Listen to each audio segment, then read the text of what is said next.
আসসালামু আলাইকুম, সবাই কেমন আছেন? আলহামদুলিল্লাহ আমরা ভালো আছি। আমার আম্মু আসছে আমার জ্বরের কথা শুন না, আর আম্মু আসলে আমি কিছু না কিছু কিনি, এটাই আমার অভ্যাস। কারণ মায়ের জন্য কিনলে আমার অনেক বেশি ভালো লাগে। চলে আসছি একটা শাড়ির দোকানে, আমরা শাড়ি দেখতেছিলাম। মায়ের গায়ের এই বোরকাটা আমি কালকে রাত্রে কিনে নিয়ে আসছিলাম, তো কেমন হয়েছে বোরকাটা বলবা। আর এই শাড়িগুলা দেখতেছি, তো মাকে দিব, মায়ের সাথে সাথে আমার শাশুড়ি আম্মার জন্য একটা শাড়ি নিব।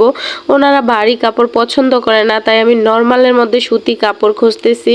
1000 টাকা বাজেট করে, মানে 2টা কাপড় 2000 টাকার মধ্যে কিনবো। তারপরে আমি এই কাপড়গুলো 800 টাকা করে পেয়ে গেছি। আমার ভাগ্যটা ভালো ছিল। কাপড়গুলো অনেক নরম ছিল, সফট ছিল, সুতির মধ্যে খুবই ভালো কোয়ালিটির ছিল। তো 2টা কাপড় আমি চুজ করে নিছি। তারপরে আমার খালাম্মা আছে একজন মুরব্বী, ভাবলাম ওনার জন্য একটা কাপড় নিয়ে নেই। তারপরে 3টা কাপড় আমি এখানে নিয়ে নিলাম।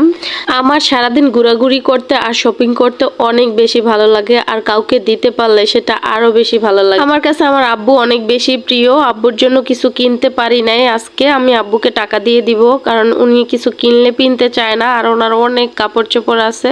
কিন্তু আম্মু যেটাই দিব সেটাই পিনবে। আম্মু আমাদের পছন্দের কাপড় চোপড় পিনবে। একটা জুতার দোকানে চলে আসলাম, ভাবলাম নর্মাল কোনো ভালো জুতা পাইলে কিনে নিবো, কিন্তু এইখানে আইসা আমার একটা জুতাও পছন্দ হয় নাই। সুরভের জন্য নিতে চাইছিলাম। জোরে বলো।